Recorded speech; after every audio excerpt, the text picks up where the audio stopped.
राधे राधे दोस्तों, कैसे हैं आप सब। आज किचन में काम करते करते एक बहुत पुरानी बात याद आ गई, तो सोचा काम भी होता रहेगा और आपके साथ ये बात भी शेयर कर लूं। तो इस कहानी में मैं, मेरे पति और उनकी मम्मी। मम्मी की उम्र बहुत हो चुकी थी, इसलिए उनके हाथ कपकपाते थे। जब भी वो डाइनिंग टेबल पर खाना खाने बैठती तो उनके हाथ से कभी दाल गिर जाती थी तो कभी चावल के दाने बिखर जाते थे। मैं रोज़ रोज़ इस सफाई से परेशान आ गई थी। एक दिन मैंने अपने पति को कहा, देखो मम्मी जी ने रोज़ रोज़ खाना बिखेर देती हैं, मुझे बार बार सफाई करना पड़ता है। क्यों ना हम इनका खाना एक कोने में एक कटोरी के लग दिया करें।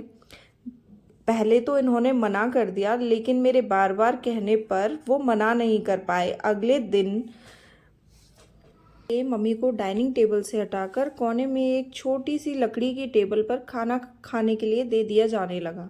इतना ही नहीं, कांच के बर्तन टूटने के डर से उन्हें एक पुराने प्लास्टिक के कटोरे में खाना दे दिया जाने लगा। मम्मी चुपचाप नम आँखों से कोने में बैठकर खाना खाती थी और मैं और मेरे पति अपने 4 साल के बेटे के साथ डाइनिंग टेबल पर हंसते हंसते खाना खाते थे।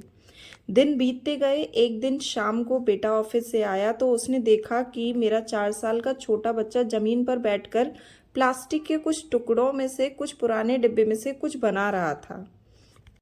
मेरे पति ने मेरे बेटे से पास जाकर पूछा कि ये क्या कर रहे हो। तो मेरे बेटे ने कहा, पापा मैं प्लास्टिक का एक कटोरा बना रहा हूँ और एक छोटी सी टेबल बना रहा हूँ, ताकि जब मैं बड़ा हो जाऊँ और आप और मम्मी बूढ़े हो जाओ तो मैं आप दोनों को इसी कोने वाली टेबल पर एक कटोरे में खाना दे सकूं। बच्चे की ये बात सुनकर मेरे पति के होश उड़ गए। उनकी आंखों में से आंसू बहने लगे। उन्होंने तुरंत मुझे बुलाया और बच्चे की सारी बात बताई।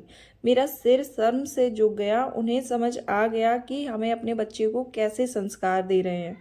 हम दोनों तुरंत भागे, कोने वाली टेबल पर गए, माँ का हाथ पकड़ा, उनसे रोते हुए माफ़ी मांगी और उन्हें इज्जत के साथ वापस डाइनिंग टेबल पर लेके आए।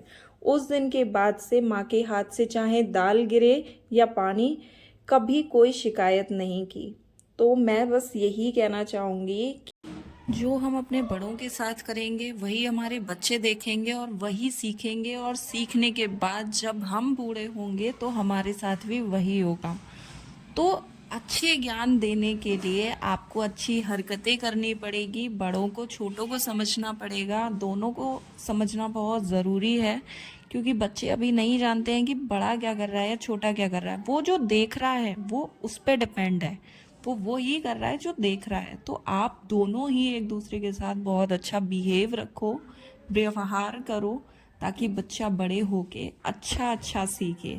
अगर आपको मेरी ये स्टोरी पसंद आई हो तो इसको लाइक करें, सब्सक्राइब करें, ताकि मुझे आगे और ज़्यादा मोटिवेशन मिल सके कि मैं और भी ज़्यादा आपके लिए नई नई स्टोरीज़ लेके आऊँ। Thank you for watching.